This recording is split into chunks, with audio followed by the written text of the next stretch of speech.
What's up, Internet? You're tuning in to episode 57 of Nintendo Noise, Flipscreen Games' weekly Nintendo podcast. I'm your host, Pete and Bessie, joined, as always, by my very good friends and co-hosts, Mr. Steven Radford. Hello, hello. Mr. Chuy Plays. Goodbye, goodbye. And making his grand return to the show, the Metroidvania man himself, Mr. Max Wright. Ahoy, boys. Welcome back, buddy. How you doing? I'm doing very good. It's good to be back. Yeah, it's good to have you back. You picked a good week. Specifically this. I did, yeah. What a chance, a stroke of luck.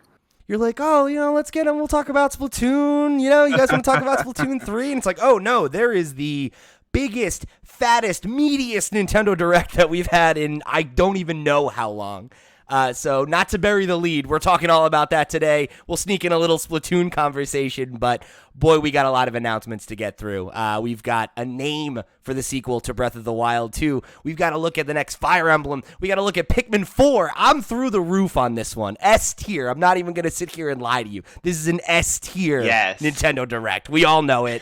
Let's get into it, all right? But we can discuss this in a bit. Yeah. Okay. I'm with you, Max, yeah. Listen, if you guys are going to sit here and argue this is an S tier, I'll wipe yourself off because you're fucking dead. All right? Okay. Save it for the bit. Save it. So before we get into that debate, let me remind you that this episode of Nintendo Noise is brought to you by our Patreon producers for the month of August. They are, of course, Christian Oliveria, Christopher Valenz, Gabriel Hasselmeyer, a.k.a. Sobi, Mary Berry, Wakahula, and Zaid Ida. Thank you all so much for your support over on patreon.com/flipscreengames. You all the realest of the real, and we appreciate your support of this and all of our fine sister shows here at Flipscreen Games. If you want to go and show your support just like they did, get your name read on the air, get a bunch of perks and goodies, get early access to this show, or get our Patreon exclusive podcast, One More Thing, head over to the Patreon, patreon.com/flipscreengames. It's, of course, the best way to show your support. But if you don't have any money for us, that's no big deal. Head over to flipscreen.games. That's our website where you can find links on all the places you can get involved, including our Discord, our email address if you want to write in and be part of the show, and a bunch of other goodies, a bunch of good stuff you can do over there. Wherever we are making content, you'll find a link to it over on flipscreen.games. So I hope you'll go check it out. So, this Direct, all right, I think apparently we're going to debate whether or not it was an S tier, but I think we can all agree it was a big, meaty one. 40 minutes, very little talking, except for like one segment that totally killed the momentum. But other than that, it was announcement after announcement after announcement, mostly hype stuff, a lot of stuff we've been waiting for quite some time. So I'm excited to just hop into it. Kick things off, Fire Emblem Engage, launching January 20th, 2023. We got to look at a beautiful collector's edition that Chuy and I are about to piss a bunch of money away on.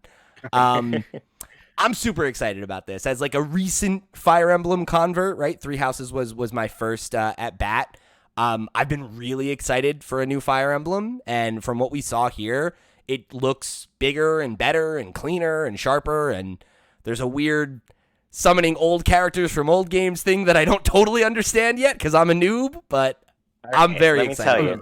Let me tell you all about the summoning old characters. Somebody already conveniently went through all of the Fire Emblem games, 1 through 16, basically. And at the very beginning, when that trailer opens up, it shows kind of a wheel. And so those are all characters. It seems like they've chosen one from each game to be the representative, and basically like the rings that you're going to choose to like summon these characters. Kind of confused on how that's going to go. It seemed like maybe it's like a little bit of a fusion between the character and the ring, and so they'll show characteristics of that summoned character. They showed specifically like Celica combined with one of them. She was in the remake kind of recently for the 3DS, the Shadows of Valentia game. So I don't know. It seems cool. It seems like they've picked a lot of really cool heroes from each of them, and I'm excited. I love Fire Emblem, so this is definitely. I completely forgot this existed. I'd seen some leaks for this a while ago, and I was like, there was like all right, image the with like the character with the multicolored hair and everything a bit ago, and. As soon as we saw that, I knew obviously there was like elements of it being Fire Emblem, all the characters in the ring, and I was like, "Is this what we've seen?" And as soon as I saw that Yu-Gi-Oh hair, I guess you'd call it. I was like, yeah, that's it. Yeah. The leak was, I'm sure the leak was like a female protagonist though, with like long red and blue. I'm sure Yeah, you could it's just probably gonna do. It's probably going to do the thing the most recent Fire Emblems have been doing, where you can pick either male or female protagonist at the beginning. So yeah, like Could even be Byleth like was a the same time way, jump or right? Like you something. either get this Byleth, Corrin, fucking dork, this Byleth, or you get the one with the cool fishnets, you know? Yeah, Byleth, Corrin, and Robin, they all have that feature where you can pick and customize them. However, Yeah, and you see that in Smash Bros as well, don't you? But even Byleth Yeah. had like halfway through the game, the design changed just slightly. You know, when they had the time jump. Sure. It could be a similar thing in this, where the character has sort of the shorter hair, and then at some point in the game, Possibly. you Oh, jump yeah, a that's a little good bit and point. then longer hair. They're both shown on the like key art for the game. That you do see the pro tag with the long hair, but I don't know if so it's just- you get to if you get to pick. It probably is the same deal as Yeah, probably is. Three Houses. I love the look though. I really want to dye my hair red and blue now and get red do and blue it. contact Do lenses. it. We just need to do it. Dude, Do Steve, it. come on. We Go should all do full it. circle as a content creator. This is the next step, is dyeing your hair a weird fucking color. Yeah. Before it all falls out, I need to. No, take not a advantage weird of color, an anime color. Just go full anime on us. It's true.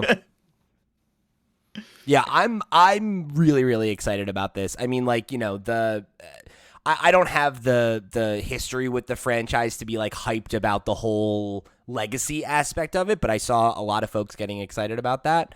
A friend of mine who's a really big Fire Emblem fan, and I were chatting about this earlier, and he said something I hadn't considered, which is apparently this is the game that they had initially planned to release for the 30th anniversary and ended up getting pushed back. So some people are kind of wondering, is there another Fire Emblem game in development that will be like the next proper quote unquote normal entry, right? Since this one is a little bit more, you know, Celebratory. yeah, fan servicey, you know, big celebration type of Oh thing. yeah. I mean, how it could mental. be, yeah. How mental is it that we get another Fire Emblem before that that Advance Wars? Wild. Like, They gotta wait What is until every going war on stops, with Steve. that? That's when they'll put out Advance Yeah. Wars. So. yeah, sure. I mean, because there's no wars going on in this game whatsoever. Yeah. It- There's probably going to be monarchs that die at some point. They weren't too Wow. scared to share. We're that just one, lucky were that- they? Too yeah. soon, Max. We're lucky that your country didn't just delay this game indefinitely. That's my fear, you know. yeah. Delayed the direct by an hour. You know. Yeah, because it's disrespectful to live stream it, but we all know the Queen really loved YouTube, so VODs are okay. Not a Twitch fan though. But yeah, January 20th, right around the corner. I love that Nintendo has seemingly committed to putting out a big game in January now, because they did this last year with Arceus, where it's like I think also a game that probably got delayed a little bit, and they're like, we'll sneak it in January, and it's like, hey, January is, I feel like, one of the only months that is still consistently pretty dead, right? Like you maybe get one big game, so for there to be like a nice meaty JRPG right at the top of the year, like I'm into that. I'm pretty sure 3 or 4 years ago, the Fire Emblem Shin Megami Tensei #FE or whatever it was called, that came out in January. I'm pretty sure, but Tokyo Mirage Sessions. That was the one that was originally on Wii U, right? Yes. Yeah. Yeah, I'm into it. I think I'm that's a still great tempted to time get for that. it. You know, it's going to be a nice quiet period, a perfect time to sink like 60 hours into a JRPG. Sorry, guys, I really need to sneeze. Do your thing, buddy. I got 100 hours on Arceus easily, and so the perfect time for that type of game. So I already pre-ordered it on the eShop, That's but my I'm boy gonna right look there. around for that special edition too. Yeah, you know I'm buying that. Did you see that it looks poster? good. That poster was next level, Yeah. dog. That poster is gonna be right what's up? there in that empty space next time you see me. The episode that drops the week after January 20th. Chewy's just got the poster. He like cuts out a bunch of big red arrows, sticks it all around it. So That'll be the one. Steve, what do you think? You gonna buy this game and play it for 30 minutes? No, definitely not. I didn't gel with Three Houses. I'm not picking this one up. I know it's not for me. How long I did you just love play the hair. Three Houses though? About 40 minutes. 5 hours, 6 hours, something like that. It's pretty good. That's a pretty good amount of time. But I got bored played... of having lunch with the people, and I was just like, yeah, I'm done with this. Do you not finish You it? should play. I guess, do you like the strategy parts to it? Yeah, like I liked what was that one with the where you could like you had the dogs and things. It was like a homage to Wargroove. Advance Wars. Yeah, I liked Yeah. Wargroove. You need to play. Hopefully, they remake like one of the older Fire Emblems, which has also been rumored to be the case. Because those just go like chapter to chapter, and it's just battles. And I think that might be more that's for what you. I want. I just want to like skip all the crud and like all of that stuff. People like Which is now, weird man. because like in He kills Persona me. He 5, kills me, that's the Max. stuff I like the most. I don't know. Because It I mean, just- it the didn't- Fire it Emblem's didn't just do it strategy for me. Persona now, isn't it? So Yeah. that's what you get. Yeah. That's why I like it. Yeah. Are you a Fire Emblem boy? You gonna pick this up, Max? I picked up Three Houses and really enjoyed it. I know that I picked the wrong path. I made either one or two wrong decisions, and I got to the end of the Which game. one like, did you do? I picked the girl. Can't remember her name. Edelgard Black Eagles. Yeah. Yes, and then I did the bit Guest where house. you side with the church. Rhea. Yeah. Oh, you chose that one. Okay. Yeah, and then sort of- Damn. Yo, that's your like- one run through. That's, That's like, so rough. boss. I know. I saved right there because I was like, this is gonna split into two different. Yeah, It's like the places. I secret just- fourth like, ending. it got- Eventually, I'll go back and do the church route. The issue with that route is that it got to the final battle, and suddenly, because I'd done a completely different route and I hadn't had all of the other interesting things where all these characters were introduced, the last battle was like, here's 6 different important characters to me at once. Now you have to fight them and kill them. And I was like, I don't know who these guys are. I beat them. I was like, that was a good game. Yes, I'll pick this one up because I did enjoy that one a lot. Oh yeah. So yeah, I'm definitely gonna go going for this one. Awesome. I think I'm with Steve a little bit in that I'm not as big a fan of the social elements. But I did enjoy, what was her name? Who was the wife I picked? She had like the braid. The purple hair. She was... Oh, Petra, best girl. Petra. yeah, she was my pick too. Yeah, I met a girl in Amsterdam called Petra, and was just shouting at her like, "You're like the character from Fire Emblem." And I was I love the idea that like Max met this girl and like really had a shot and then just wouldn't stop talking about Fire Emblem and just like, all right, forget this. Had you like just been to a coffee shop or something? Were you high as a kite? it was. And you're just... Can I say? Because it was Yeah. a long day. It was like 1 a.m. and I had been out all day, and I had been to bed at 6 o'clock for 20 minutes. Got back out, went back out, started Disco again. nap, I love it. Yeah, I did everything you could possibly legally do in that country. It was dangerous. In that one night, I should say. Beautiful. Oh, God.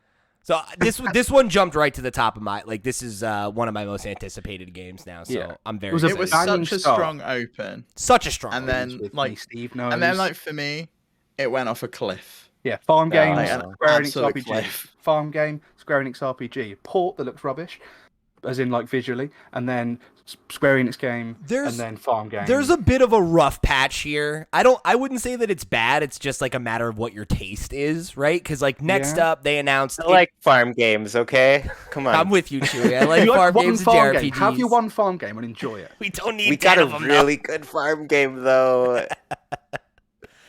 So we Okay, got to look keep going. It Takes Two, coming to Switch on November 4th. This was one of those, one of many, as Max said, of ports where I'm like, it's not looking Even the great. trailer Great looked game, hideous. Great Oh yeah, game. amazing game. but I wouldn't play it on Idiot. Switch. You know.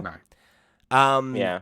We got another look at Fatal Frame: Mask of the Lunar Eclipse, which we've seen a couple times now at a few Nintendo events. It was just another look at it, coming to Switch early 2023. Can I jump back quickly? yeah. It Yeah. Takes Two. The only benefit It Takes Two has on Switch is that 2 of you can sit in the same room and have the full screen to yourself. Assuming. Wait, is that how it works? You can both play on an individual You can Switch if you want. Yeah. And then, yeah, but I mean, like, if you were to play in like local remote co-op, would it? No, be it the full doesn't work screen, or like would that, still does be it? split Because screen? when me and Pete played, it still splits You're the right. screen. You're right. Then no, there's literally no benefit to the Switch. My bad. I tried to help it. I really You're did. like, maybe it's 'cause- worth it. Maybe. I don't know.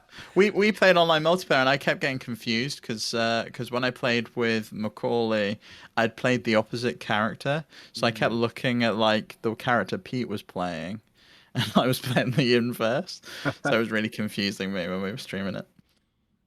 fun game though. I restarted it with my weird. partner as well. I'm looking forward to finishing it on Xbox. But if this is the only place you can play it, I'm sure it'll run fine. But it definitely looked like lower frame rate, lower resolution. You know, if you've got another place you can play it, I would. Definitely worth your time though. So then I think this was like the next big, I think kind of like more significant thing was we got a proper look at Xenoblade Chronicles 3's DLC plans. We got a look at kind of like the thing that's coming with Wave 2, which is a brand new hero character who I gotta say made me really uncomfortable. Because she's just like horrible. She's a robot body just with like a human head on top, and it looks exactly like that. Like it looks just like a disembodied human. I know a couple of dudes that will be really into her. That's the worrying thing. They're the really scary ones. Yeah. And it seems like a reference to Poppy, which was a character in Xenoblade Chronicles 2. But just do Poppy, which was a robotic one. Yeah, it would. It is weird. Because, like, Xenoblade Chronicles 2, the extra characters you got were, like, the past characters. And this one, it's like, oh, you're just getting brand new characters for the heroes here. Well, I haven't finished the game yet, so I don't know if there's a reason in the story that there's not crossovers, because I'm only about 40 hours in. So I don't know if at some point in the story they explicitly make a point of it not being crossovers, but... That's true. Yeah. I'm just at the beginning of Chapter 4 now, so... So they confirmed that I think there's 7. Wave 2 is going to be coming on October 13th. And then they tease a little bit more about Volume 3. It'll have another character. It'll be some more challenges and stuff. Yeah, great DLC after that, right? I'm sorry? I think it's like the massive expansion after that. Is that right? I think Torna style. I'm not sure if the massive expansion is in Wave 4 or if there's a Wave 4 and then the massive expansion. It's one or the other. Yeah. But there's a couple more big things coming alongside these, like a couple more smaller ones as well. So yeah, I mean, I'm glad to see that they are being so quick with it, because I think that's always the trouble with like DLC for big games like that. This is like, I'm probably never gonna play Xenoblade 3 twice, right? So like having it come out while I'm still chipping away at it is the best way for me to actually think about engaging with it and picking up the season pass and all that good stuff. So pretty cool to see it so quick. Interesting that this is the kind of content, the opposite of me. This is the kind of content that I'm not that interested in, because by the time I sort of, like you say, by the time you sort of beaten the game, or even now where I'm at the moment, I don't want to go in and get this other person. I'll like wait till I get to another story. By then I'm like, well, I don't care about this. It was the same with the Breath of the Wild DLC, where like I'd beaten the game, done everything, and it's like, hey, now here's this last little bit and these challenges. Like, nah, I'm not really that bothered. Like, you should do those things. They're pretty cool. I felt the same way. I couldn't be bothered to do it at the time. I was kind of like, I feel like I'm done with this, and this doesn't feel as much like that's fair. Yeah. A new adventure as it does just feel like, oh, here's more shit to do, right? Whereas like if I am going to go back for DLC, I want it to be more akin to like what Spider-Man did with like the City That Never Sleeps DLC, where it's like, oh, this is like a second campaign, right? Like it's less just like stuff that's tacked on, you know? Like a small epilogue instead of just like, oh, go back into the game you've already beaten and do these, play with these extra characters or something like that. I'd much rather have like, because like Horizon did that as well with like the Frozen Wilds. Yeah, but even then, like it can't come too late, because we've had this conversation about Horizon a bunch of times. That DLC is significantly harder than the base game, and you've forgot, by the time it comes out, you finish the game, you've forgotten how the hell to play it. Yeah. You go back and you're rusty as hell. I'm even having that problem coming back to Elden Ring now. Like I'm in the late game, and I'm so rusty. I'm so bad at it now that I'm gonna have to go back to earlier areas if I want to continue my save. I've played through Bloodborne twice, and both times beating the game and then going, oh, I didn't do the DLC. By the time I, do New Game Plus and get to it, the DLC that's already harder is now at New Game Plus hard, and it's like impenetrable. And I'm not doing it again. I'm not starting again, getting to like a high enough character to be worth it. You have to sort of be at the end of the game. Every time I forget, every time. Yeah, I definitely get that. It's like it's got to really be perfectly timed, and it's got to be the right content for where you're at, or you play the game again and then you finally get to it, which is like, that's what I did with Horizon. When I replayed it, that was when I finally did Frozen Wilds, because it was like, I can play this in context now, Yeah. But that was what I thought was nice about the Spider-Man stuff, is it gives you like a nice clean like starting point again, right? And it feels more like a new game plus than just kind of like, you're getting dropped into the game that you beat 6 months ago. Play some more stuff, you know? It's sort of what Miles Morales felt like in a way. In that it was sort of right. like It's same like it game. feels like a sequel, but like a soft I way sequel. prefer that. I way prefer the little mini games that they do, and they did that with Xenoblade Definitive Edition, right? You got that additional You get the, like, DLC. It was post. basically its own sub game. Future connected, yeah. Yeah. Which again was you start again. It was took place after the story. You could start it whenever. So even if you'd already beaten the game and you wanted to go and do it, you could. And same with the Torn of the Golden Country, which is the expansion to 2. That was its own self-contained story, about 30 hours. And it was all scaled to sort of work in that time frame, and that was like an incredible bit of DLC. I think that's the way to do it. You know, I think you're far more likely to. If that's the precedent, they're probably going to do that with. I think they will. That's what it sounded like. It sounded like it was going to be an additional campaign rather than kind of just like, here's like a new side mission you can do or whatever. You know, this stuff feels like a reason for people to buy the DLC early. Give a little bit of content, and then when because otherwise people would just wait for that huge expansion. Right. If you promise updates, even if it's not the sort of stuff we're interested in, I've already got the expansion to wait for the DLC, the big one. Yes, like why not take advantage of it, right? Yeah, exactly.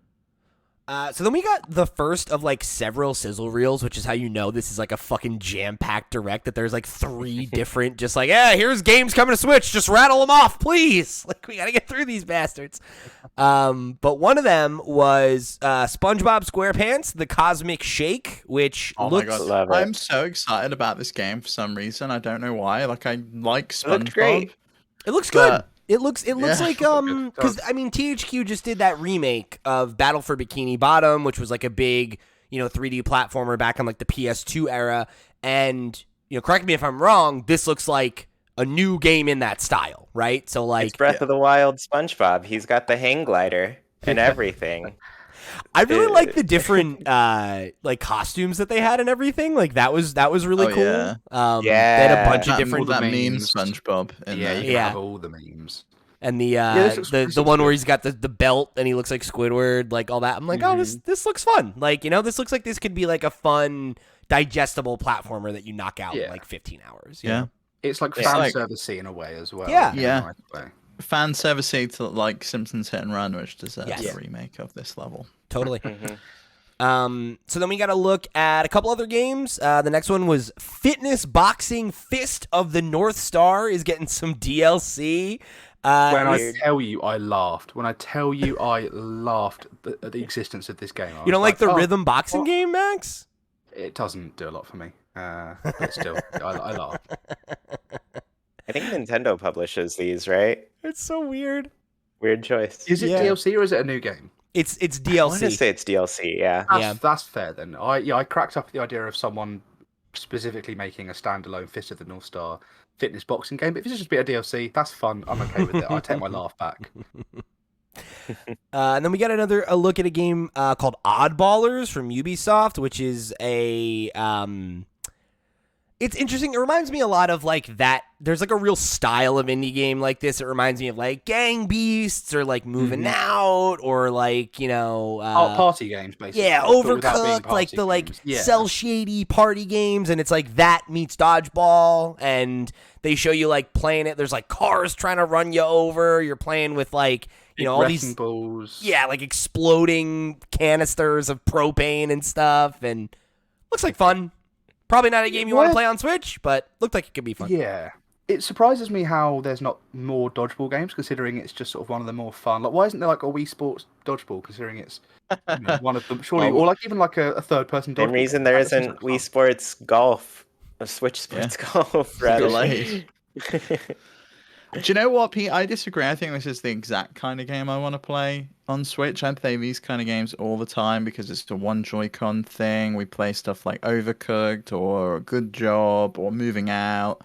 They are perfectly suited for the Switch, and it looked like this would really fit into that niche. Like, we fancy playing something a little bit light. Let's just get it out. Everyone have a Joy-Con. You just got to run around, and it's like a one-button thing, and we're all just, we're on 2 teams kind of thing. Yeah, I think for some reason I was thinking like of it as being an online experience, and that's always a mixed bag. But if you are doing like the local co-op, then I could definitely see all that. these games are sort of local co-op, aren't they? I think that's these like kind the of better games way we to should play. sort of put in a genre of rooftop party games. Like they're really doing what the Switch was designed to do. Yeah. In that first ever trailer, which is you open, you go, oh guys, what we doing? Let's play a quick game. You crack the Switch out. Now you have it at a comfortable angle with the OLED that you can all play, and then you all take a Joy-Con and you play something dumb like this. Yeah. Mm-hmm. The visual style for me looks most like Untitled Goose Game. Out of anything else, it looks to me like that those like muted greens and that like visual style, the sort of low poly style people. I liked it. I thought it looked cool. Then the last one in this was Tunic finally coming to Switch. It's another one, right, where it's like I think for a long time this is a game I thought of as being like, perfect on Switch, and then you see it and it's a little compressed, it's a little blurry, it's 30 FPS, and it's such a pretty game that like I feel like you're gonna want to have that prime experience. But if you don't care about that kind of thing, then I mean, obviously the handheld, Switch for a Zelda successor is a perfect place. This is one I was waiting for on Switch, but yeah, after having seen it, I guess I'll wait till the actual game comes out. But I think this is probably going to end up being like a PlayStation purchase for me. I want to play this game, but I also don't know if I want to play a Souls game on a Joy-Con. Yeah, it's more of a. I mean, I played through the whole of Dark Souls 1 for the first time with the Joy-Con. You just need to get good, Steve. Yeah, probably that is what it is, Max. So then we got some interesting news on the Front Mission 1 and 2 remakes. These had been announced a while ago.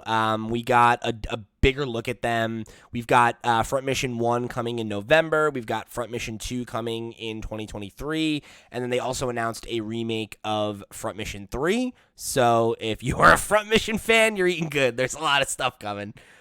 Quite a bit to keep you busy. If you are a Front Mission fan, please message into the show because I would like to know that one exists. Yeah, who are you? Yeah, tell me about yourself. How long have you been waiting for? Did you ever play Front Mission 3 in Japanese? I have no idea. Tell us. No idea. And then we kind of got this was when we got the start of the farming sims invading this whole direct. The best part. Boy, howdy, there was a lot of them. So Story of Seasons, A Wonderful Life is coming in summer 2023. If you're not familiar, awesome. This is the franchise that is kind of like a Harvest Moon spiritual successor made by some of the original creators. Now that Harvest Moon has kind of been like, it's become a hollowed out shell of what it once was. This was also Harvest Moon on the GameCube. Right. And it's so weird. It's a remake of that, basically, which... Yeah. That was my favorite one for a long time. So I want to know how this happened because it's so cool that just they were able to get a straight up Harvest Moon game under their new name. And I don't know. It's so confusing, but also great game. Really excited about it. Love the changes they made to it about like actually having the characters age and go beyond what the game ended on the GameCube. So I don't know. It's cool. I liked that, and I thought it was cool that they were like, depending on how you raise your kid, that influences what job they get and what job they do, and you can kind of, I hope you can continually raise children as like you age and like your character's age and things. I think it's a really cool concept. I like your character age? Interesting. I presume your character ages. Because my worry is that when they said, your friends get older, your family gets older, your kids and get you're older, just like, that, you're living they that. They do show a... Yeah, they get it. There's a shot of the age. player character looking at themselves in a mirror, and they start getting wrinkles around their eyes and stuff. Because I was thinking you just have to watch your friends and family die, like, over generations, like The Sims. I was really like, I don't know. It's a game about being an immortal. All right, so now let's kick off. This is one of the things I've been waiting for, okay? So we got our look at the first post-launch Splatoon 3 Splatfest. It has been announced. The big question is, what would you bring to a deserted island? Would you bring gear, grub, or fun? And that's going to be our first big Splatfest. Say it all with me. 3, 2, 1. Grub. Grub. Oh, man. All right, Steve, let's do it, baby. What did you say? That's a gear. What gear? What gear are you bringing? Right? I'm bringing an axe to make a fire. I'm living my Harvest Moon Animal Crossing life, man. I'm bringing a fishing rod. Fair enough. I'm bringing all the stuff to make the. You're going to take your grub, and then when your grub's over, you're going to die. No, you're going to take the gear and have your grub forever. All right, I'll feed you, Max, and you can build the lean-to that we stay in. Okay. Max has got that galaxy brain on the go. What did you say, Chewy? Did you say grub? I also said grub, but I haven't eaten yet today. I'm hungry. I'm biased. There is a rule: you don't get deserted on a desert island hungry because you will take the grub that you don't need. Mm-hmm. So in addition to that, they also confirmed something I think we already knew, right? That there are just like more free updates coming to Splatoon. I definitely wanted to just like kind of take advantage of this spot in the show to talk a little bit about our first impressions with Splatoon since it's been about a week. We got a lot more direct to get through, so we won't be on this for too long. And we can definitely have you back for a proper Splatoon talk, Max. But a week in, how are we feeling about it? Chuy, let's start with you as the person who spent, I think, the most time with Splatoon overall. How are you feeling about Splatoon 3 a few days in? Yeah. I love it. I think it updates everything that Splatoon 2 needed to get updated. I think agreed. I'll stick with I play a lot of, more of the competitive modes, the ranked and that sort of thing, and I've definitely spent most of my time there. But I will say the biggest surprise for me with this game is that I love the story mode. This is the first time in a Splatoon game that I'm like, yes, the story mode is doing things so much better. I haven't even touched it. It's way better. The beginning's like it kind of makes you feel like, oh, am I just getting into the same thing that we've been doing? Yeah, he does that little fake out thing. Yeah, he does, and then you get to like the snowy area. And you're like, oh shit, here we go. Then everything gets so much more interesting where you've got like a bunch of hidden little secrets to find. You throw your little small fry around so he can help you sniff them out and that sort of thing. Is there like a benefit to playing the single player aside from practice? Like, do you unlock anything that you can use in multiplayer? Yes. You get tons of like customization things. You'll get like different tickets free food too. Tickets and things, Yeah. Yeah, Well, so a locker that you find, you get like stickers. The lore. Why else would you not want to get the lore, man? It's got filling out the book. Nintendo game. Yeah. Honestly, the benefits are way better than they've ever been to play single player. So I'm just like, I might actually want to 100% this whole thing, which is not anything that I've ever been interested in with Splatoon story mode. So I'm digging it. Like the levels are well designed. Like outside of the levels that are just the levels in the game. Now, I haven't played much of this one. I'm talking about the first two games. But the bosses and the sort of the clever sort of puzzles and well, not really puzzles, but like getting from A to B in a clever way kind of thing.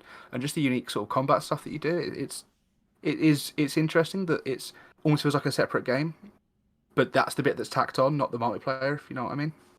Yeah, it's weird because like everything's branded differently as well to the usual Splatoon 3 branding. Like it's got different fonts. It's like definitely its own sub game. It's got its own menus. It's got its own skill tree.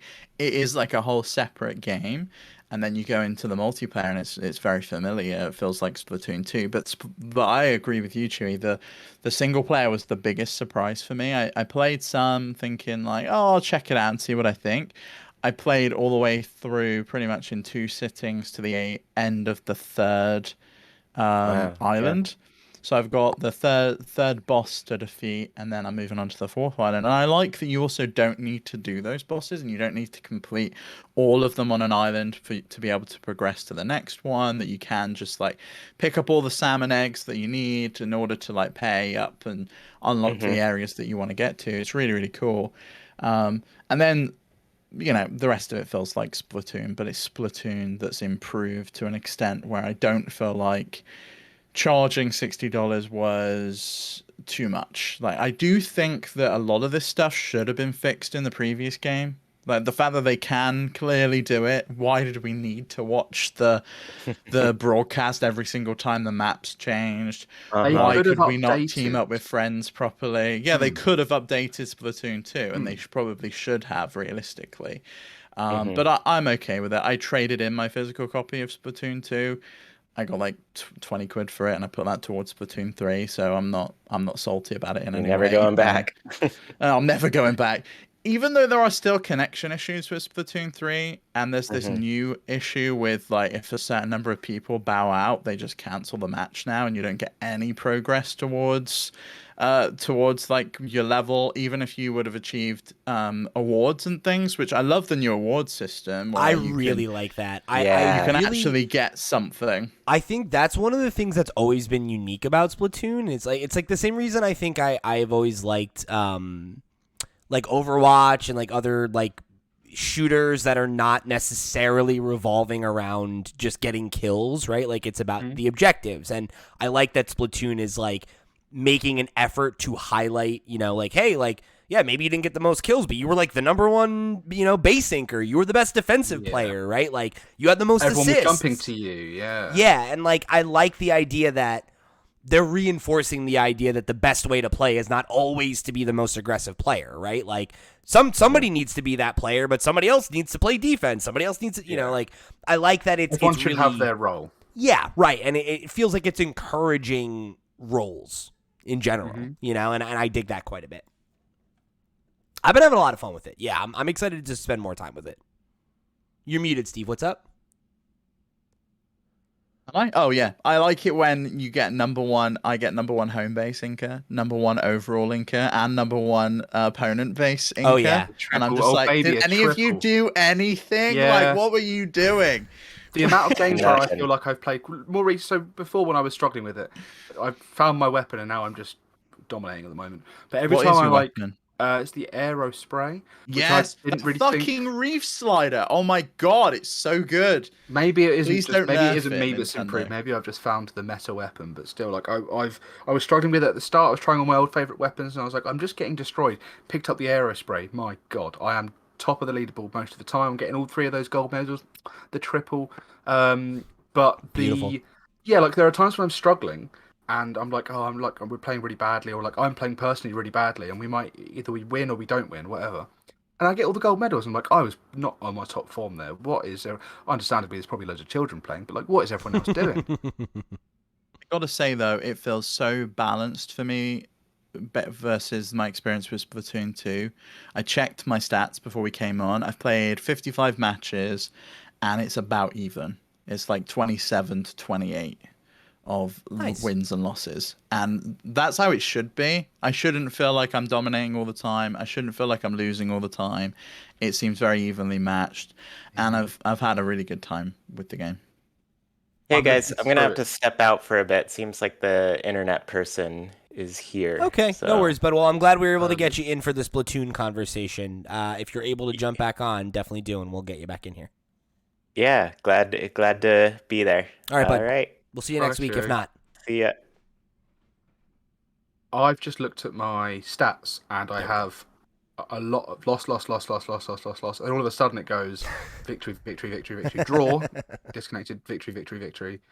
And I think there is a trend here of me just picking up the aero spray and suddenly just dominating. That's your aero spray, yeah. Yeah. That's that reef slider. It's so It makes good. a big Yeah. difference. Well, it really yeah, does. I think once the thing is that all the weapons are viable. It just depends on how you play. Like, are you more of a killer? Are you more of an inker? Are you more of a hanging back kind of person? Are you more of like a defender? Like, if you feel like you're more of an aggressive player, you might find the weapon that works for you. And the aerospray just has that sort of it covers the amount of ink, covers the floor in a good amount of ink. But also, if you get up in someone's face, you can very quickly kill them. Whereas there are some weapons where, like, if you miss one shot, it's over. The blaster, for Do you know, example. I don't know. here we go. I don't know about getting right up and shooting people with it, because there's so much RNG on it versus other weapons. Like the box is so broad, and that's one of the things that Chuy always called me up on, because I would go for the Splooshomatic rather than the Splattermatic back in the Splatoon 2 days. And I went for the Splattermatic in this one. I just don't really like the hammer all that much, which is the special. No, that's the Splatling, the heavy Splatling. The Splattermatic's the one that looks like a little needle point. It looks like I know. Yeah, I a big remember. version of the Men in Black gun. Yeah, I remember. And it's a good weapon. I just don't like the special they've put on it this time. So I'm going to wait for some new variants, which they'll undoubtedly add. The thing with the hammer is it's one of those weapons that I've tried it before and I can't use it. I struggle to get any kills or anything with it. But if I meet one, oh my god, I am dead. There is no way I'm getting away from that. So I think it's just about knowing how it works because I don't have a clue, and it's not fun for me. Well, like I said, we'll definitely have to talk more about Splatoon in the weeks to come, but we've got a lot of Direct left to get through. Yeah, so let's let's jump jump back into our next announcement here, which was Octopath Traveler 2 coming to Nintendo Switch on February 24th, 2023. Another one that's right around the corner. Of course, definitely a pretty big release, the original was for Nintendo. So pretty cool to see them kind of, getting back to this and getting us a fresh entry here. There were a couple things they said that I was interested in because I really liked the original, but I kind of burnt out on it because I felt like the way that they kind of handled the whole, there being all these multiple storylines, but they don't quite like line up the way that I kind of wanted them to. Like by the time I got it's almost through like 8 separate games in a way. Yes. Yeah, and by the time I got through all of those oh hey, welcome back, Chuy. By the time I got through all of the different intros, I felt like I had played like the first hour of 8 different games, and I just was kind of burnt out on it. And like all of the intros, like especially when you get the one where the voice acting is not great, or you don't really gel with the character, or I danced between a few, like this is in the first game, obviously, struggling to I was like, oh come on, like, and then when you actually get into it, I was like, oh, this is not interesting. I'll try another one, and I did that 4 times, and I was just like, oh, this isn't the game for me. I know it's not, because otherwise I'd be like jazzed about these different stories. Yeah, and I think I also wasn't. I had the negative impact of the first one I did was the Primrose story, which I thought was one of the best ones. So I was like, oh, this is awesome, great. And then I did like 3 more that I was not interested in and was like, oh, Jesus, So looking at this one, in addition to them talking about there being this like day-night cycle that's apparently going to have a big impact, they seem to tease the idea that the stories were going to be more interconnected, and that there would be more crossover. So, this is one where, as much as I think the first one ended up disappointing me after a while, I am interested in seeing what they can do with the second at bat. So we'll see, but part of me is interested in this again, which may just be me getting my hopes up. But do you play any of the other ones, the Project Triangle or Live Alive? I didn't get around to either of those, but they're definitely on my list. Live Alive seems like it would very much be for me, based on what I've heard, and I think it's like kind of a similar thing in that it is like an anthology kind of story that takes place across time. But what about it sounds better is that they are kind of like, they're self-contained and like they have a beginning, middle, and end. It's not like you're going through all of them at once the way that you are with Octopath. So I think that might be more appealing to me as well. But in general, I really like the 2.5D. I forget what they call it. HD 2D. That's what it's called. Yeah. HD 2D, yeah. I love that look, and I think like these games definitely appeal to me, but there's been some issues with execution and then also just like bad timing on my part. So maybe this is the one, right? I do like HD 2D. It does feel like it's becoming a direct staple. Like every direct there is a 2D HD game. There is a farm game. Like it's one of those things that like it was cool when it was first done, and I like Live Alive and I like how it looks in Octopath Traveler, but I feel like we're going to start seeing them pumped out quite a lot. Yeah. Yeah, I'd like to see Square diversify on their style a little bit more again for these 2D RPGs and go back to experimenting rather than just relying on this one specific style for multiple different types of storylines. But it's cool. I'm glad that there's a sequel coming. And interestingly, this one is not published by Nintendo anywhere like the last one was. I know Square published the Octopath, the original game, in Japan, but outside of Japan, it was published by Nintendo. This one's coming, but then it also came to other platforms and was published by Square. So it's like a whole weird thing. Yeah, I don't think it's coming to Xbox. I think it's confirmed for PC and PS4 and 5. I don't think it's confirmed for Xbox yet. Yeah, okay. Well, probably come later. Yeah, probably, or not at all. Depends on what Sony announces. I guess in this thing later. We're not watching. The original it yet, is on Game Pass though, so I don't know. I feel like it'll happen eventually. Oh, is it? Yeah, like recently came to Game Pass. Okay. Then we got another look at a game called Fae Farm. This one didn't really... It's like, I know we were like memeing about how there's like a million farm games, but this is the one that I thought looked the most generic. Like it looks like a mobile game. Of the ones that are here, this was the one that I thought looked most visually impressive to me. Really? It looked like it had more character. Like it had like an original logo. It didn't have two random words stuck together as a title. It looked like it tried to have some identity to it. But again, as soon as I saw like this, I think it was the one where the guy was holding a scythe, and I was like, uh-oh. And then it was like, oh, find monsters. Is this when we become a monster? Yeah. And Chuy, what did you think about that? Because we need to check in on all these farming games. How did the vegetables look, Chuy? Did they look okay? Are they like a Chuy's step up vegetable from check. Harvestella? Honestly, I think that's the part that stood out to me too, where I was like, "Oh, this looks like a lot better stylized than some of the other farm games that we've been seeing." So yeah, no, I really liked this one. I thought it was real cute, and yeah, I don't know, that definitely stood out to me. So I'm not surprised that you felt that way, Steve, because I was like, yeah, this looks like it's okay, because Right. later on we saw, I think the next one was like Rune Factory, and I was like, I get it's a remake of one, but farming stuff is looking a little funky here compared to the rest You like of the the game. PSP game? Yeah. I mean, I get it, but we'll see.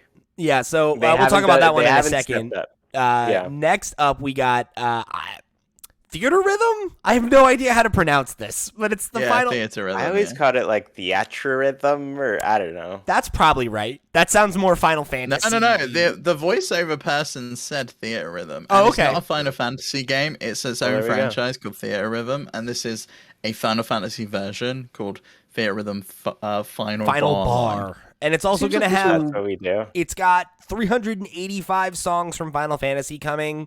A bunch of different modes. They have like a single player. There's an online multiplayer. There's like a 2-player mode. And then they said that there's going to be like post-launch support after the game drops on February 16th, which will have music from Nier, Octopath Traveler, and like the Saga series, bunch of other, beloved Japanese RPGs.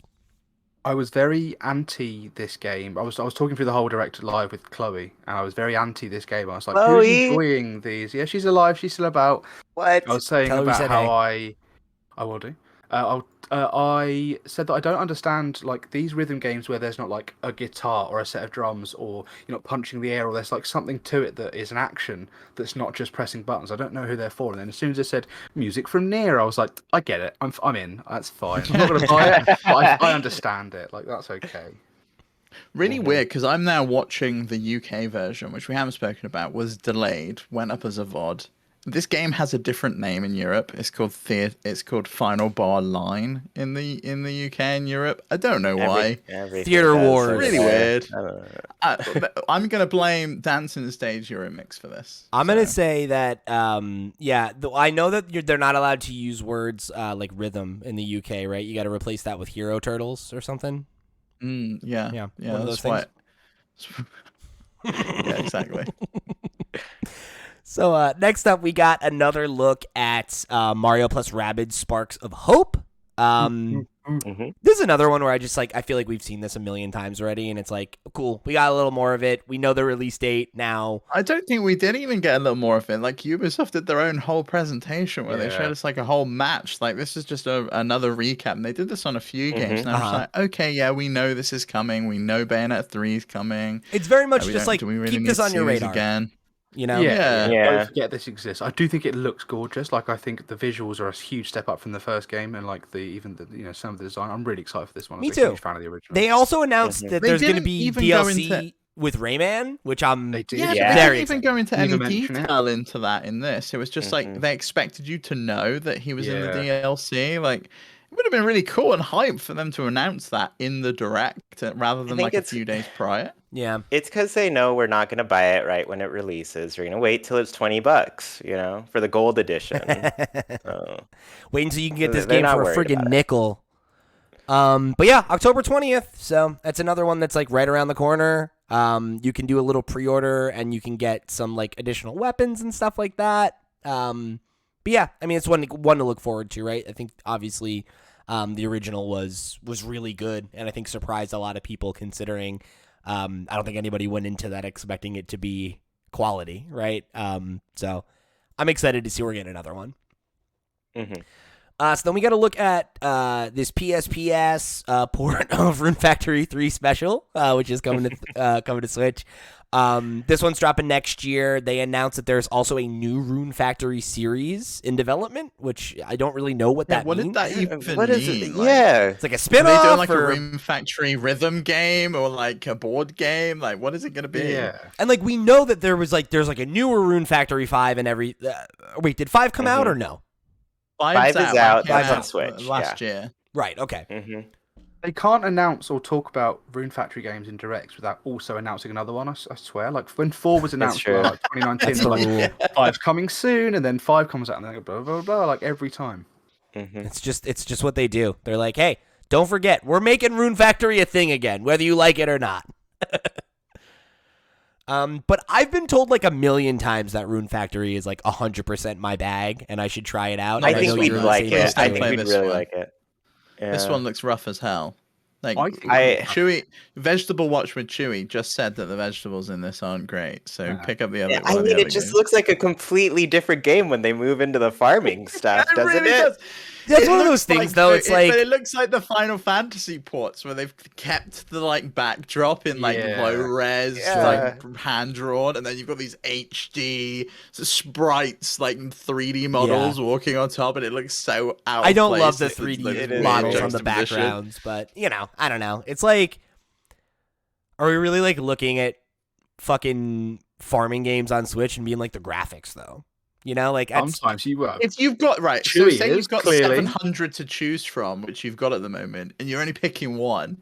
Like what Get else? Ooblets. What other factors have we got? Like we're looking at I the think the graphics, loop. and we're gonna go, that one looks good. I think that's what you got to consider though is the loop. Like what? Because like each of these games has a different thing, right? Like the one that you guys all said looked good is like more multiplayer oriented, and like there's all these little like things you can do in groups of 4. Like that's a totally different loop than what you're going to be doing in Rune Factory versus what you're doing in Harvestella, right? And like certainly there's a lot of similarity, but like I think the actual like farming content is almost always going to be the most basic, like boring. It's the same in every fucking game, right? You buy seeds, you put them in the ground depending on what time of year it is, you water them. Like farming is the same in every one of these fucking games pretty much, And I say that as somebody who likes this kind of game.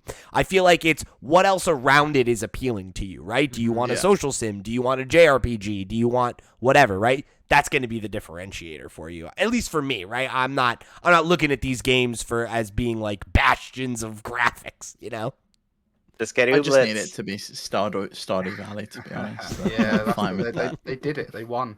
They did. They nailed it. I do. They did nail it. I do need to check out Ooblets though. Like that is on Yeah. my list of games to check out at some point. I finished the main story. I've already dropped 40 hours into it in a week. Wow. Oh my God. Chewie's been I waiting to loved talk it. about it for like weeks, and they keep just putting out Nintendo Directs and stuff. It's cool. I'll tell you all about it later. It's fine. Yeah, we'll have to. We'll but do. I do want to try Rune Factory, but I'll probably do 4. Sure. Which is it's originally the 3DS game, but it's on Switch as well. So There you and I go. think it's even cheaper on Switch. I think it's still like 40 on 3DS and 30 on Switch. So probably go that route. Before we move on, Pete, Steve, please correct me if I'm wrong here, but for an S tier direct, Pete hasn't been singing a whole lot of praises so far. It's been a lot of like, well, yeah. Excuse me. Excuse me. Are you kidding me? All right, listen. First See what of I all, mean, right? So, see, there's been nothing hot, right, for me from Fire Emblem at this point, because even the Xenoblade stuff, which you touched on, like one weird-looking character and some additional missions to do. yeah, but It like was a bit weird. you guys are ridiculous. Front That you're mission gonna to sit do here for and you? be like, yeah, I know this is the slow part, and like we're just about to get to the part where they announce Wow. games we've been waiting for 5 fucking years, but whatever. Can Pikmin I 4 just has been in pick out- development for like 7 years. Yeah, Yeah, so's Metroid Prime 4, but it was still not here. We saw a logo. Like that's my issue with it. It's like we got a logo after like hearing Miyamoto tell us about a mobile game that nobody cares Yeah, about. Like, don't literally why? start nobody talking wants about to play Pikmin that. 4 without saying about the 10-minute Pikmin Bloom overview. We're not we got. there Why are yet. they trying- We're not there yet. I'm going in Let's order. get there. You brought it Let's up. get there. You brought it up. I got things to You! say. You brought it up. You! said Pikmin 4. You said Pikmin 4. Can I make a note? You said, oh man, all right, okay. You know what? Mate, You know what? I gotta Chewy, stay Chewy, focused say your piece, here. Say your piece. Can I make a note? This is more just production related. Can we count at the end to sync it up again? Because I had to make a second recording from coming back. We got you. Okay, cool. Sounds good. So now I think we got into one of the highlights right here, literally right now. Okay? Yes. We got a rock block of new N64 games announced coming to NSO, and there's some fucking bangers on this list. You know, we've got Pilot Wings, which is a game that has not been available since it came out on the N64. That's a big dub. We've got Mario Party 1, 2, and 3. Sorry? It wasn't Pilot Wings on 3DS? Or they ported it to 3DS, game. really? Yeah. No, I think it was a new game, wasn't it? That's different. Maybe. I know there is a Pilot Wings game on 3DS. Well, I'm talking about the 64 one because it has the Twin Towers in it, and it hasn't been republished in a very long time. Interesting. Okay. It's going to be interesting to see what that means. So say the next games. So, we've also got Mario Party 1, 2, and 3. We got Pokemon Stadium 1 and 2. Fire, come on. Yes. We got all of them. 1080 snowboarding, Excitebike 64, and then of course the main. I think it's probably the worst game on this list, but GoldenEye also coming to NSO. Yeah. Mm-hmm. So I can see why at first glance it seems exciting, but like Mario Party 1, 2, and 3, we have all the best levels and games from those in Superstars, and we all know that the Nintendo Switch Online N64 is junk. It's garbage. We tried playing Mario Kart. It was horrendous. No, come on, dude. That's such a bullshit yarn. It was tough because we were playing it across regions. When we played locally, it was totally fine. That was also over a year ago. Yeah, let's try it. Let's try it now. Let's see if it's improved. For trying it now. I do not get the excitement around it. And I was talking to Ray from the community about it, who's a massive fan of the original Pokemon Stadium and Stadium 2. And his point was like the main draw of those games was to upload your team from the Game Boy. Thank you. Like, what is the point in playing it when you can't do that? The fact that they announced and introduced this by showing the mini games off, because that's all they can show you, because you lose the whole big. I know you can like rent the Pokemon, I guess, but like the whole point of Stadium is to have your Pokemon fight in 3D because you couldn't do it before, right? You can now do that in the main games. This isn't just purely for the mini games, and they know that. I don't agree. There's the mini games, but also the story mode is really fun. Like that story mode in Stadium. Yeah, and it's legit as fuck. It's like really, really challenging battles. It's tough, and. Who's to say? Maybe we can find a way to get some Pokemon in there from Pokebank. Who's to say? I want to go back to Mario Party. I want to go back to Mario Party.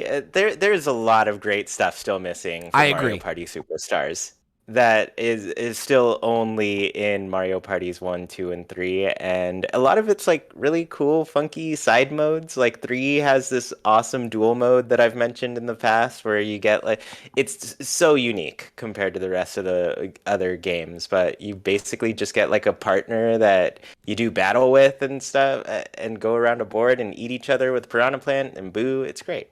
So I don't know. Donkey Kong Spaces, come on. To checking it out. Like yeah, I'm open to checking it out. I don't know. None of it was very exciting for me. I would have way preferred that we had like the announcement of like Game Boy games or GameCube or something like that. Like, is this a big enough draw to get people to resub for a whole other year? I can't abide by that though. Yes. I don't like criticizing a presentation for being like, oh, these are cool, but it would have been better if it was something that was bigger, you know? And it's just like for the service, for the Switch Online service, like the expansion pack, I don't think has proven its worth over the course of the last year. If you're not massively into N64 games.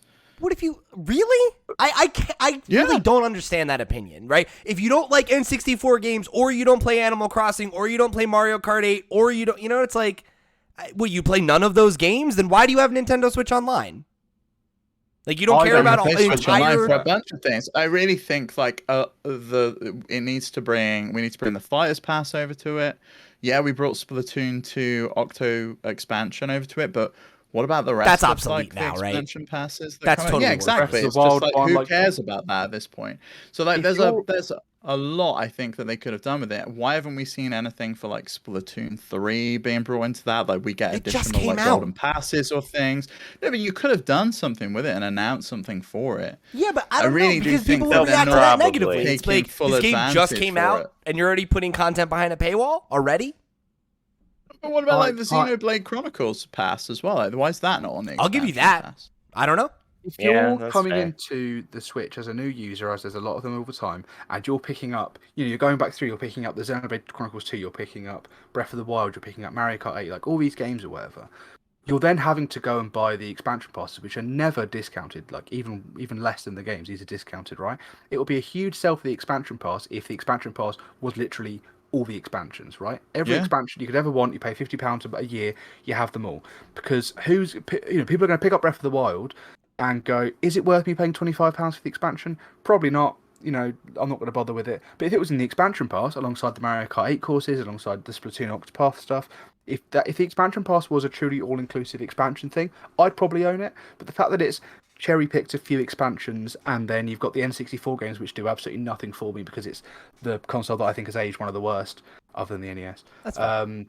It just it does nothing for me, and I think that they're missing a trick a little bit by not just making it all encompassing and just saying every expansion's on it. Because if you buy it now with the precedent of cool, Mario Kart's on there, the Animal Crossing expansion's there, you might buy that thinking cool, that means that the expansions are just going to be included in the future. But it's been spotty as to what has been included. Yeah, we're like almost a year into it at this point. People are going to be resubbing soon. There's no way for you to predict, right? Like it is very much like you get know what, what they though? offer. I find it hard for myself to be sad about it because a lot of these games are ones that I was like, yes, add these to it, and I'm glad that they finally announced them. Yeah, that's my thing. Yeah, Is I'm glad they're want- coming. I am glad they're coming. I just feel like we've probably reached the end of the A tier N64 games at this point as to what else can they put on there. Maybe we need something like Bomberman 64 or whatever. If that's still don't think that one's on there. Is But that A tier? I think the A tier games went on in first run. I'm pretty sure. They still need it's Smash. Like a lot of these these games are all A tier. I rank. think the Mario Yeah. Party stuff is like Mario Parties are some They of the still best need games on it. Smash, Diddy Kong Racing. I think Smash 64 will there's a probably lot of still cool come. things. Yeah, like I don't know. I think they still have cards left to play, but it's also like you two. Also, I think have some level of bias as being British, right? Where like the N64 wasn't as big a thing there, right? Where it's like I know for Chuy and I, a lot of these games are games I'm excited to kick the tires on. Again. That's my first console. I loved it. Mm-hmm. Never touched. Yeah, I one mean, until I mine like was in my mine was 20s, so. PlayStation. So was mine, was but PlayStation. I also like the N64. So Mega Drive. Got my Switch control, my Mega Switch Drive. N64 controller. ugh. We had a Master System too, Fuck and then outta we here, went you straight Sega to kids. PlayStation, There we then Mega go. Drive. The truth comes out, Chewy. All right, we're gonna get when are we starting the new podcast Sega Sound? Never. When's that We're start? when Sega does something relevant again, besides will what Atlas say- does. Whenever I turn on a Sega game and hear that one of their little characters yell Sega, I love that. I also really like the old one where it's just the Sega. It's like Jesus, you Yeah. the mic guy. All right, we're gonna get a little rapid fire here. We got to get through some of these lesser announcements before we run out of time. On So, this S tier Nintendo Direct.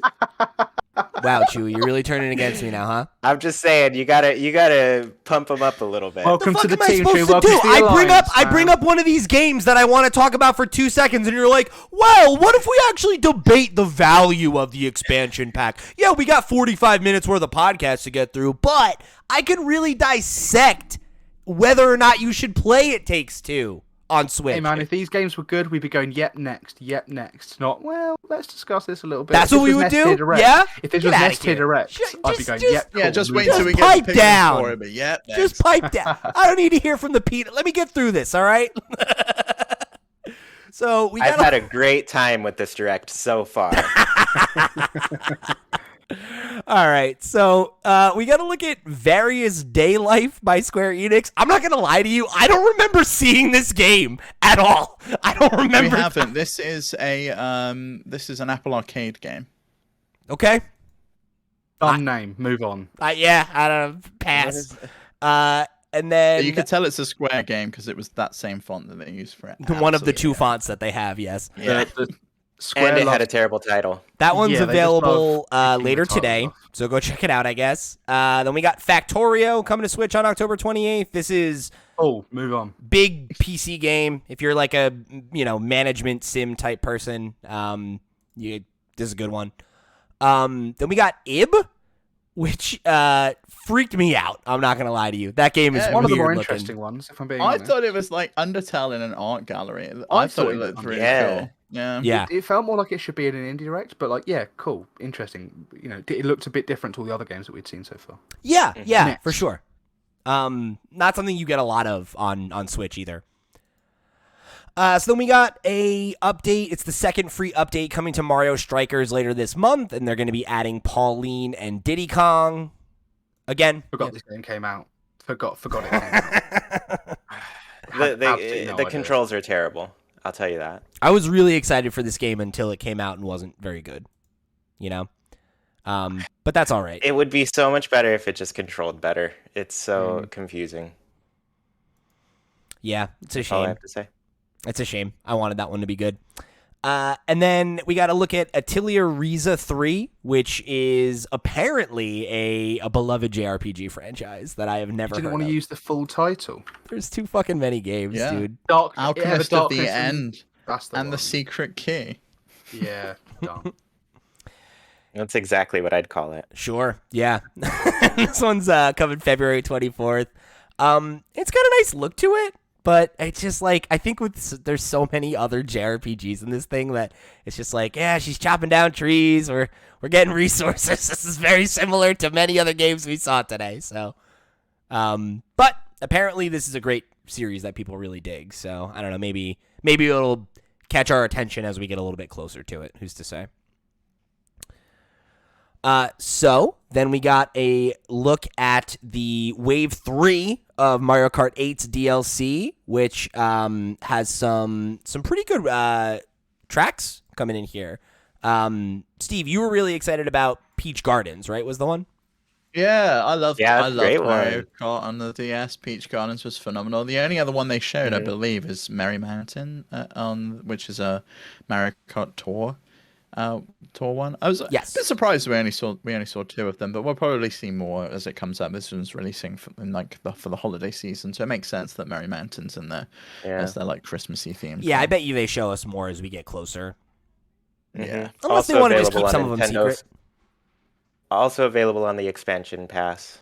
So Let's go back to that. Then. How many packs are left? Is Let's it one really pack dig or- into it, though. Do you think these tracks are worth it, guys? I don't know. Is it one pack or 5 packs left? definitely. There is 6 in 6 total, packs right? left. So- Oh, I see. Okay, cool. Fine. Yeah. Mario Kart DLC knows how to do it. Like they're so much content for what sure. you pay. So then we got a look at Switch Sports getting its first big announcement. We got golf coming, which will have a couple different things. There's like an elimination mode called Survival Golf, which I thought was very funny. Love it. It's coming as a free update this holiday. There's like up to 8 players online, which is cool. Chuy, you're like the one that got into this. Is this gonna suck you back in now that you just broke the habit? I like that. I actually kind of like that it's delayed because I'm like, I'm not ready to go back. This game took over my life every single week for at least like 3 hours because it takes forever to unlock everything. And I finally dropped off of that loop and I'm just like enjoying my freedom right now. Yeah. But yeah, it looks pretty good. It looks like they're building it out a lot more than I expected them to. So yeah, I'm excited about it. I'll probably pick it up and play again. I'm on a little bit of a weird old Nintendo game kick, like with weird gimmicks and stuff. So I actually just picked up Wii Fit U recently. My God. And because I found a balance board at the thrift store the other day, and it didn't work. But then I looked up on the internet that it was probably just like corrosion in the battery thing, and so I cleaned that off and now it works perfectly, and I'm like, all right, time to go and collect old games. God bless you, Chuy. Yep. So then we got to, I think, what is undoubtedly the worst part of this direct by a fucking country mile. Kill this game. Kill it. Miyamoto gets rolled out, and he's like, all right, guys, I know you're so excited to hear about the Mario movie and Universal Studios. They're both delayed. See you next year, okay? Don't worry about it. Fine. Then we got into an extended conversation about Pikmin Bloom, which is a game that came out like a year ago and is about a year ago. Terrible. And Let he's it just die. like, I really like Pikmin Bloom. You guys should play it. I like it. It's cool. Imagine having that power to just be like, imagine if like midway through this podcast, I was like, okay, guys, I'm just going to quickly talk to you about Pokemon Go for an hour.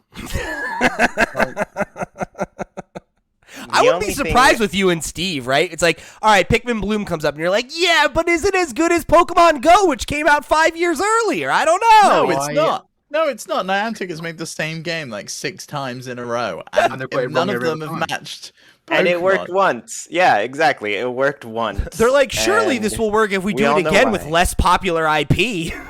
They're doing a Marvel one. Did you see that, Pete? They're doing a Marvel one of these as well. Sure. I think it's at the point where Pikmin Bloom only exists because Miyamoto is paying for it to exist. Miyamoto plays I think it. He's literally keeping it alive. He's like, we can't cancel this game. It's the only thing I have to do while I'm walking.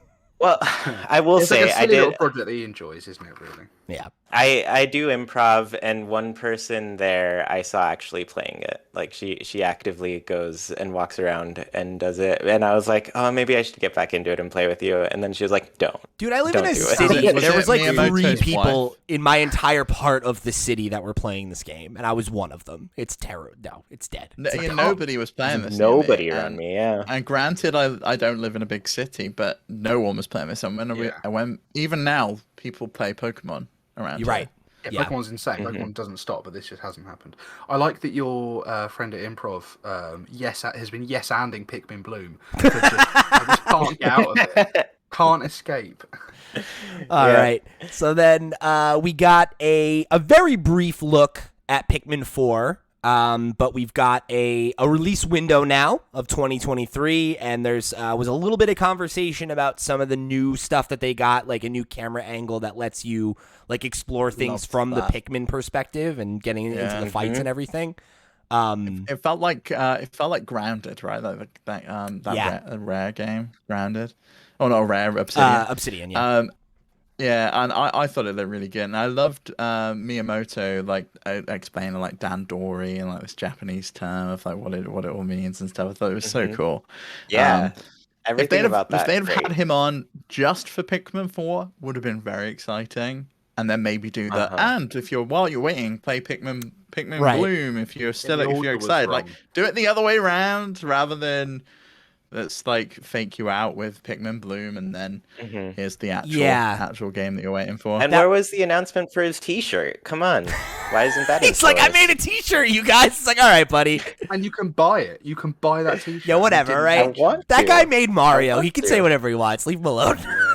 You know what? I was gonna say this earlier, but I was disappointed that he didn't introduce himself as Mario's dad. I'm Mario's dad. I can say whatever I want.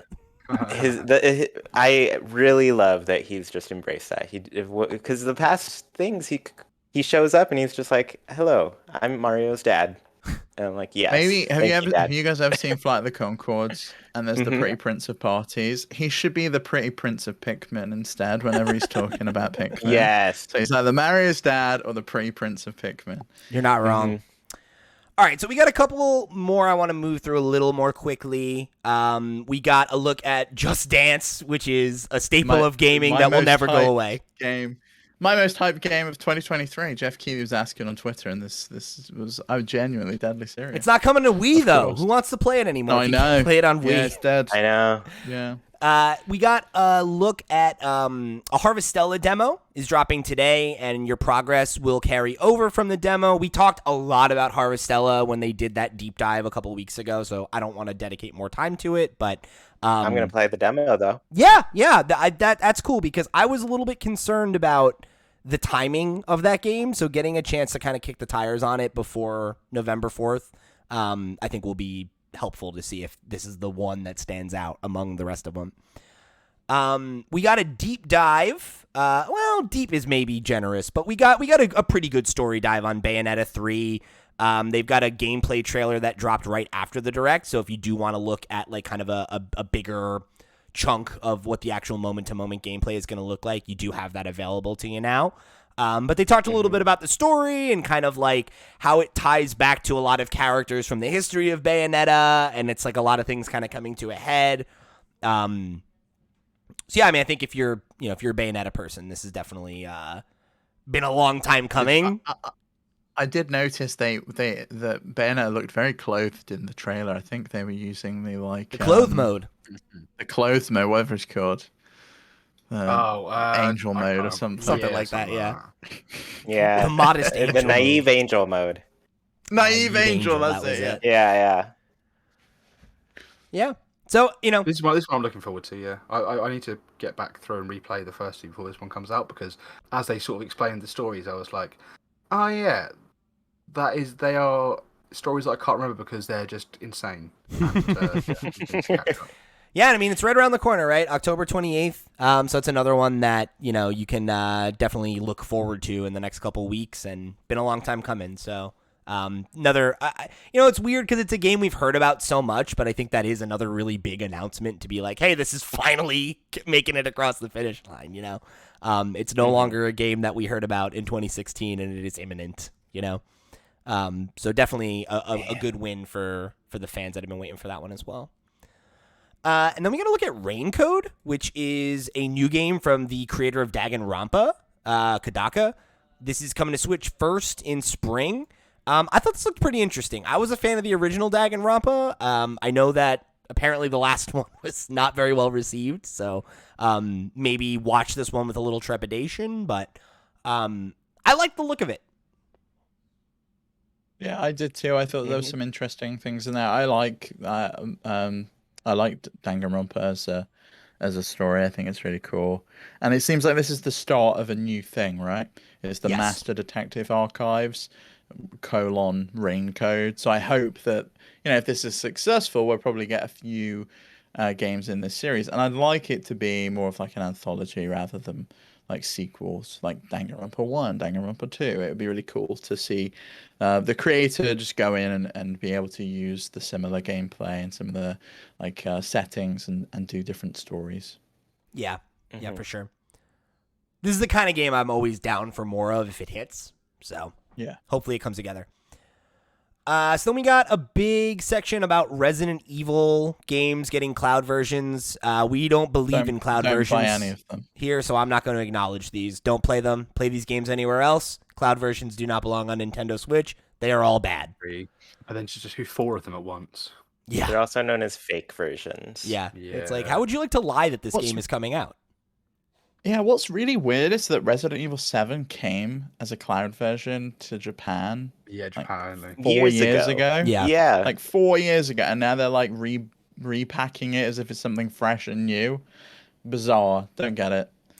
So then we got our last sizzle reel of like new things coming, but then they had another one very soon after this, so it's very interesting. But Sifu coming on November 8th, Crisis Core Remaster December 13th, Radiant Silvergun out later today, and Endless Dungeon coming early next year. Sifu is a game that's really high on my radar, and I just haven't gotten around to it. Really excited to give that one a try. Another PS4 one for me, I think, because it did look a bit choppy. Yeah, it's a compromised version, and in a very action-oriented game, I feel like you want those frames, Yeah, but Crisis Core on the other hand, what I thought was wild was, absolutely wild that they just dropped the release date for Crisis Core, which we had no idea about. Yeah, just in a sizzle. Okay, it's like okay. It's a weird one. The fact that it's coming to Switch, I don't know if this is actually a cloud version. Coming. Because it didn't say cloud version at all. It didn't say it, but my god, if it's not, this looks phenomenal. I mean, it is an old game, so it's possible that it's just a stable version of it. But it's built from the ground up, isn't it? It's been redone. I thought it was in the. Are they redoing it? I didn't. Engine as I don't think Final it is. Fantasy 7. I don't think it is a from the ground up remake. I'm pretty sure when they announced it, it's more of a polished port. Okay. then yeah, I Okay. can definitely believe. And it looks like it's getting a boxed copy, so yeah, it's an actual cool. port to the Switch. Yeah, which is cool. About time. And then we got a really weird one, but I'm hype about this. Tales of Symphonia is getting a remaster. Yes. This is like the Tales game that I know and like fucked with really hard back in the day on the GameCube. So I'm all in on this. I would love to replay this game again. And no mention of the second one either. So yeah, good. Right. Yeah. I love this game too. This felt like, oh man, this direct threw me back with like GameCube games where it was like Harvest Moon: A Wonderful Life and Tales of Symphonia, and I was just like, man, I'm like back in my childhood bedroom right now. This is a big awesome. one for me too. Yeah, I'm very excited about this. Yeah, definitely one of the best Tales games, so check it out if you haven't. Yeah, this is the only one I've actually played to completion, so. The only thing I know about this series is that it's officially by Bandai Namco called the Tales of series, and it blows my mind that they would call their series Tales of. Not just the Tales weird or something, yeah. No, not just Tales. Yeah, it's the very Tales funny. of series. Yeah, weird. So then we got our last sizzle reel, Life is Strange collection coming to Switch. You know how much I love Life is Strange. If it runs well, you should play it. But if it doesn't, play it somewhere else. It's great. Romancing Saga, Minstrel Song, Lego Brick Tales, Disney Speedstorm, which is that kart racer, and then Fall Guys Season 2 all got a look. Again, these are all games we knew were coming to Switch. We've seen them a dozen times. I don't think we need to talk about them, especially because the last two announcements are big deals, which is we've got Kirby's Return to Dreamland Deluxe announced coming February 24th. That is obviously very cool. We just got a new Kirby game. We just got a second new Kirby game. So this feels like they're really doing the anniversary justice and really trying to go all in. And we've got like a new kind of 3D style Kirby. This is obviously a more traditional 2D, return to an older title and everything. Yeah, I mean, I love Nightmare in Dreamland. So I'm stoked about this. This is cool. Yeah, I remember playing this game. Like, I don't know anything about it other than it was on the Wii. I haven't played it. No, it's one of the Kirby games. All the mini games seem very familiar because I think they've been the same since like the probably the NES, but also definitely the Game Boy Advance remake of this one does have some really fun mini games. Yeah. I did see, I think it was John Cartwright pointed out that the Japanese version of this game still has Wii on it for the cover. It's really great. Yeah. That's incredible. Uh-huh. But I think this is one that will be a lot of fun to play multiplayer and doing kind of like the, like Wii era, like level clear, kind of everybody gets a controller and it's very chaotic competition. Yeah, Kirby's cute. They know how to do it. February 24th, another one, right? I mean, Q1 next year. There's like 10 games on this list that are coming out then. It's nuts. Which is really cool. So definitely want to keep an eye out for. I'm excited about that one. And then, of course, we buried the lead long enough. Of course, the biggest piece of announcement is we got another look at Breath of the Wild's sequel, and we got a name, Legend of Zelda Tears of the Kingdom, coming May 12th, 2023. We got to address the elephant in the room. This has got to be why the UK Direct was delayed, right? Yeah, absolutely. The Tears of the Kingdom. Yeah. Come on. Somebody at Nintendo of Europe was like, son of a bitch. The timing, like. But yeah, I mean, it makes sense. It's still a bit sort of like, it's a little bit funny in a way that they've sort of done it for that. But it does, like, it is a bit too on the nose, really, isn't it? Has anyone else, like, when it comes to like a new year, you've been writing 2021 all year and you have to practice 2022, is anyone else having to stop themselves typing BOTW2 and start typing TOTK? Yeah. Oh, yeah. I I've done that a lot. immediately, when I was, like, talking about this on our Discord, and I was like, oh, what a great direct. Like, I was listing all the things that were cool, and I was like, Breath of the Wild 2? No. What's this called? T of TK? Yeah, sure. There we go. LOZTOTK. Super short. The thing that I'm most excited about is for people like our former colleague Pixel Par to go in and do the business and inspect that, and like there's already been people like think that there's like 9 different dungeons that you're going to be able to explore and stuff. Like I want to know all of the nitty-gritty details.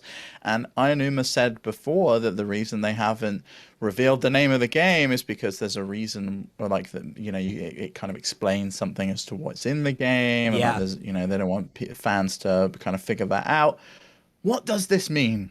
I have no clue. I know. I've been thinking about that all day, Steve. He's like, we can't tell you the name because it's a spoiler. And I'm like, what? Do you remember when they said that they weren't going to reveal the name for the sequel to Avengers Infinity War? But nobody had got it yet. Literally nobody understood it. It had never been said. But it was just Endgame, which he said in the first movie. Maybe it's just like that, where it's just like an excuse to not say it for marketing purposes. Yeah. But yeah, I mean, this is one of those things where, like, there wasn't a ton of new footage. Like, they showed off that new glider thing. We saw some new stuff. But, I mean, by and large, the thing here, right, is title release date, right? It's just a few months away now. And considering 241 days. 241 beautiful days. It's still like 8 months, right? Which is still like a while. chunk of time. But it's good that we know when it's coming. It's good that now. Just wanted to, while I remember it, does anyone else feel like from the first reveal trailer at E3 2019 or whatever to the trailer we got last year, whenever it was, where we first saw like the broken sword and we first saw like the long-haired green tunic Link, to this one, they all feel like different games, but I can't tell. Like, you know, the first one where like it's all underground and there's Ganon and Zelda's there, and then the second one was all very like, oh, this is a complete change of pace. Like now there's it was up different in the Link. sky. It's all, then this one's like very much, oh, we're back at the blue Link, and it seems like it's a direct, like it's quite interesting, but I don't know how much of that is because it's changed over development. Like, is the first trailer still going to be relevant? I was talking to Zayd, one of our Patreon producers, Zayd, earlier about it, and his theory is that there's 2 links in the game, and one's like a time traveled, because there's 2 different tunics if you have a look as well, and so whether there's like 2 different links and you play at 2 different time periods, and there's like a time jump like there is in, say, like Majora's Mask. Yeah, has it been confirmed that it's Tears of the Kingdom, or is it Tears of the Kingdom? Like, does anybody know? Great that? question. The Japanese word is specifically tears. I read online. Okay. We read it both ways, but the Japanese word, there's no like confusion there, I don't think. Okay. Yeah, it's an interesting one because like I'm kind of thinking that part of that could just be player expression, right? And it could just be that like later on in the game you're using different gear and like they just have screenshots from different periods. They could be wanting to show you some of the diversity of like how Link can look different than he did in the first game. Like it could mean nothing, or it could be a huge clue to the idea that there are time periods, or that like it's more of like a 3-tiered map. Right? And like there is the basic level of Hyrule that we've already seen, but then there's all the stuff in the sky, there's the dungeons underground. That could be it too, you know? Yeah. It's kind of exciting that we don't know, you know? Like I love that it's close enough. We have an idea about what's different, but I still have way more questions than answers. Yeah, and I want to keep it that way until I play the game. I don't want like a big, like huge story reveal where everything's kind of all the cards laid on the table. I want this to be a mystery for me.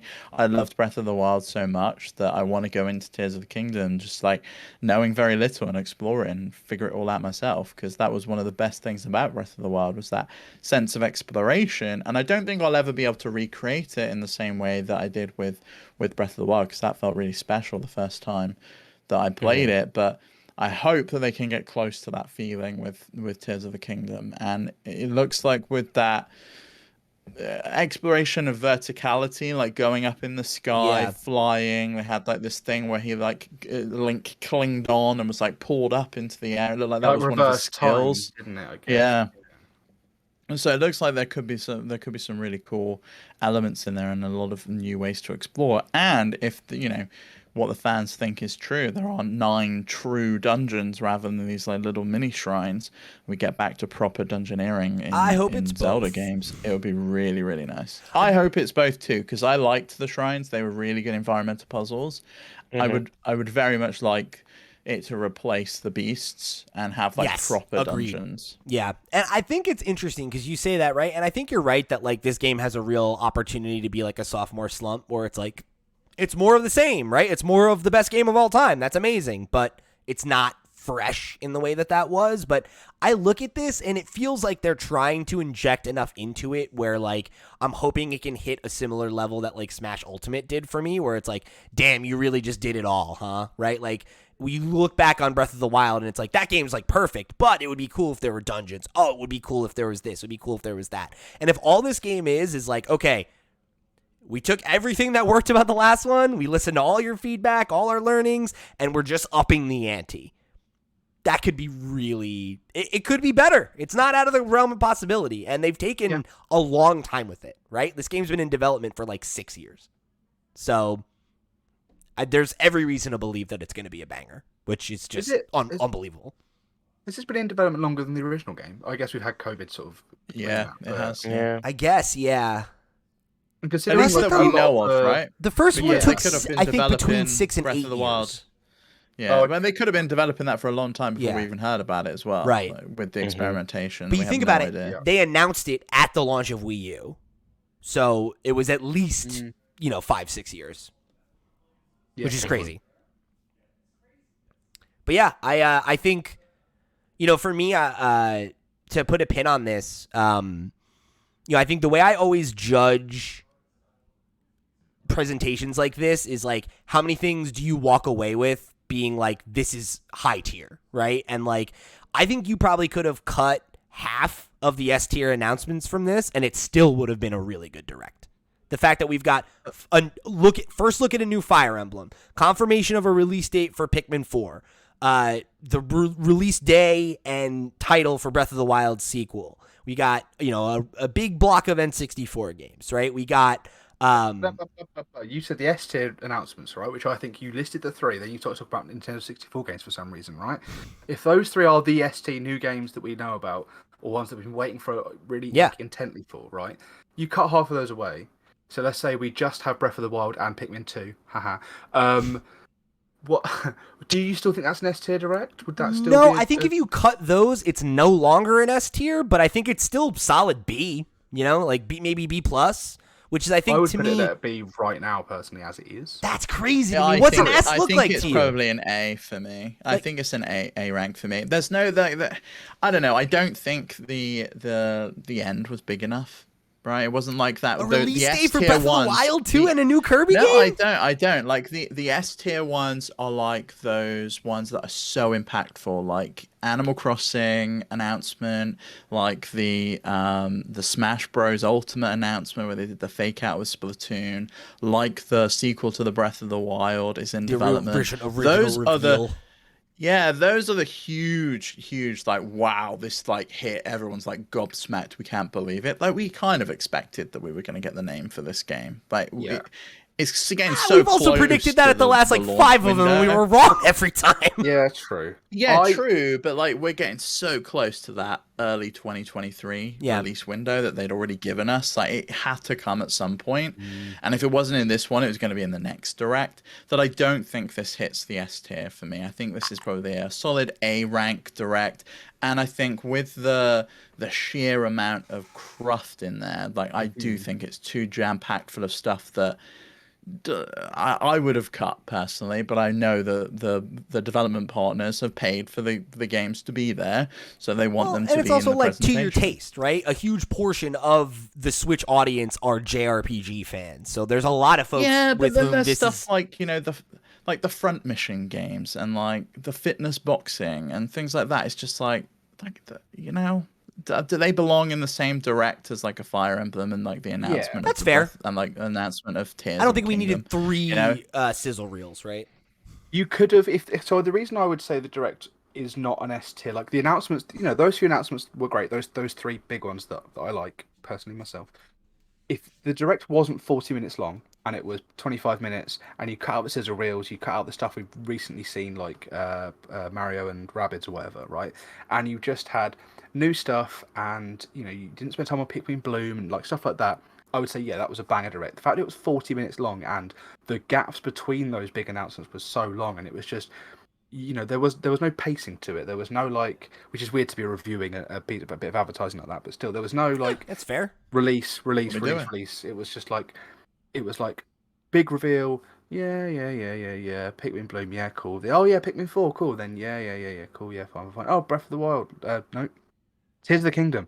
Um, if it was shorter and tighter and they didn't have all those weird sizzle reels and stuff that make, like, if they'd had the main direct, which was all the key stuff that Nintendo was doing plus a few extra things, then there was a partner direct that has some of their stuff in. Cool, that would be a an average partner direct that they always are, and then like a banger direct, right? Fair enough. That they've smushed them together into one big 40-minute direct didn't do a lot for me. Yeah, fair enough. I think to me there's just too much here that's like high that outweighs that, but different strokes. Chuy, you get the final word. What do you think?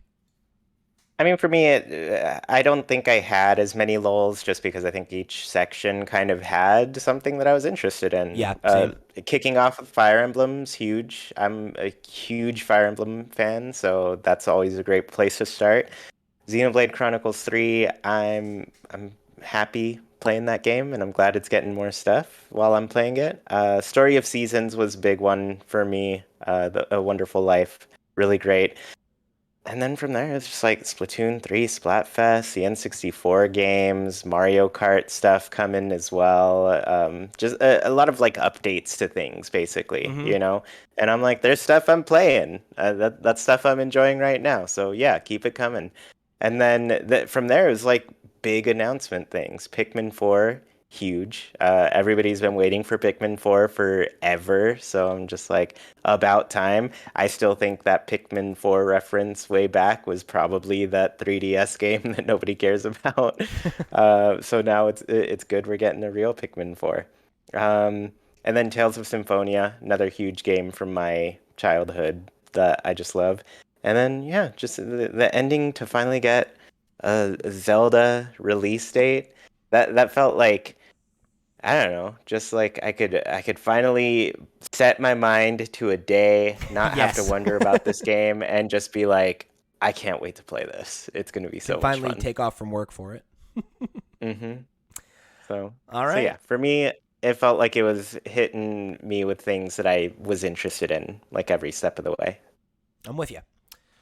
All right, so thank you guys for joining us here in another episode of the Nintendo Noise. I thought this was a great conversation. We don't have to agree, but I appreciate the debate. And Max, thank you for joining us. Nasty was said. Yeah, thank you very much for having me. It's been a pleasure. All good fun, right? Let the folks know where they can find you. Me, Max Wright, pretty much everywhere, I'm pretty sure.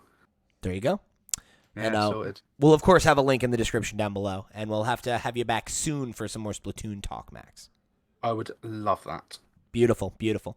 All right, so everybody, remember, flipscreen.games, that's the website. You'll find links to the Patreon. You'll find links to the Discord. You can write into the show. You can do a whole bunch of good stuff. If you want to write in and let us know what you thought about this month's direct, this week's direct, whatever you want to call it, give us your letter grade and how you felt about it. What was your hypest announcement? We want to hear from you. Remember, questions@flipscreen.games. That's the email. We've got a thread in the Discord every week where we keep the conversation rolling. However you choose to get involved, however you choose to get in touch, we appreciate you tuning in for this episode of Nintendo Noise. So, for the crew, I've been Pete. He's been Chuy. He's been Steve. He's been Max. We'll see you next week. Don't stop recording. Do that second count.